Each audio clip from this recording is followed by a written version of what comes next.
Like many young Australians, Molly Kane hasn't paid much attention to her superannuation.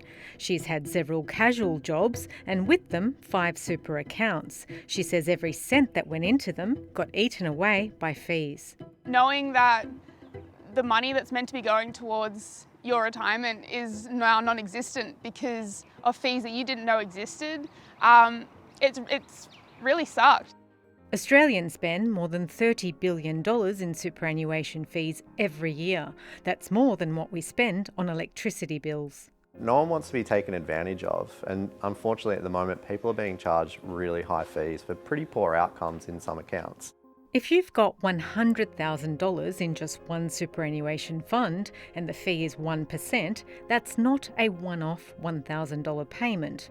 As your account balance grows, so do your fees. After 10 years, assuming your balance has increased to over $200,000, you'll have paid more than $17,000 in fees. Each year it's probably a good time to check in. Maybe around tax time is a good time to do it. See what you're paying, where your superannuation is, what types of returns it's delivering over the long term. For higher returns, the performance of the super fund also matters. It's just over a year since the worst of the COVID financial crisis hit. The stock market has pretty much been riding the crest of a wave for the last 12, 13 months. So over the last year, super funds are now sitting on average returns of almost 20%. The government's latest laws allow Australians to compare the performance of some superannuation funds. Its next step will be collecting data that allows people to compare fees and performance across all superannuation funds. Superannuation funds have been put on notice that underperforming funds are not welcome in the system and that high fees can no longer be hidden. The government's changes also prevent people from being pushed into a new fund every time they start a new job. Getting rid of those duplicate accounts that proliferate throughout the system.